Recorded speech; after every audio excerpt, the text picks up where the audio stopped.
আসসালামু আলাইকুম ওয়া রাহমাতুল্লাহ। প্রিয় দর্শক, রিজিক অর্থ খাবার, জীবিকা। এসব কে দেয়? মানুষ ভাবে আমি পরিশ্রম করি তাই পাই, কিন্তু সত্য হলো রিজিকের মালিক কেবল একজন, আল্লাহ। আমরা শুধু চেষ্টা করি, আর ফলাফল আল্লাহর ইচ্ছার ওপর নির্ভর করে। আল্লাহ তাআলা বলেন, আল্লাহ হয় রিজিকদাতা, শক্তিশালী, পরাক্রমশালী। সূরা আয-যারিয়াত আয়াত ৫৮। আল্লাহ আরও বলেন, তোমাদের রিজিক আমি নির্ধারণ করেছি। সূরা হুদ আয়াত ৬। অর্থাৎ আপনার রিজিক আপনার ডিগ্রি না, আপনার বুদ্ধি না, এটি আল্লাহর নির্ধারিত। আপনি হয়তো চেষ্টা করবেন, কিন্তু রিজিক আপনি পাবেন তখনই যখন আল্লাহ আপনাকে দিতে চাইবেন। অনেকেই বলে, রিজিক তো আল্লাহ দেন, তাহলে চেষ্টা করব কেন? এটাই ভুল বুঝ। কুরআনে আল্লাহ বলেন, পৃথিবীতে ছড়িয়ে পড়ো এবং আল্লাহর রিজিক তালাশ করো। সূরা জুমা আয়াত ১০।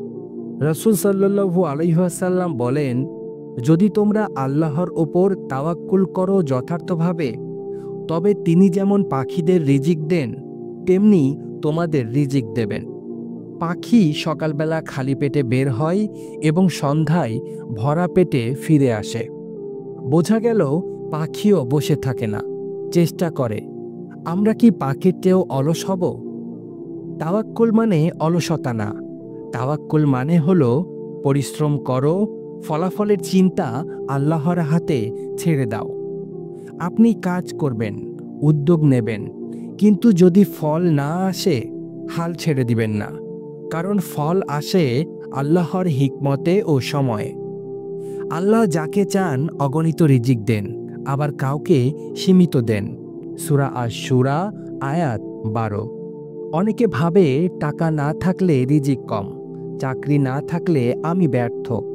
কিন্তু একজন আল্লাহওয়ালা কৃষক, একজন নামহীন দোকানদার যদি হালাল রিজিক পান, পরিশ্রম করেন, দিনরাত নামাজ পড়েন, তাদের রিজিক বরকতময় ও পরিপূর্ণ। রাসূল সাল্লাল্লাহু আলাইহি ওয়াসাল্লাম বলেন, হালাল রিজিকের জন্য পরিশ্রম করা ইবাদত। আপনার কাজ হচ্ছে হালাল পথ অনুসরণ করা, দিনরাত চেষ্টা করা, আল্লাহর ওপর ভরসা করা।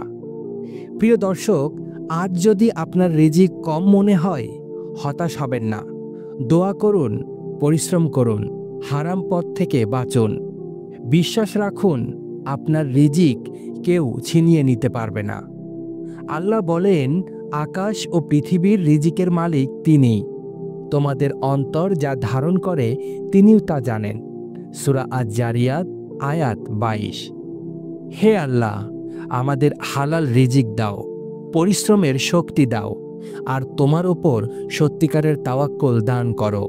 আমিন। আজকের মতো এখানেই শেষ করছি।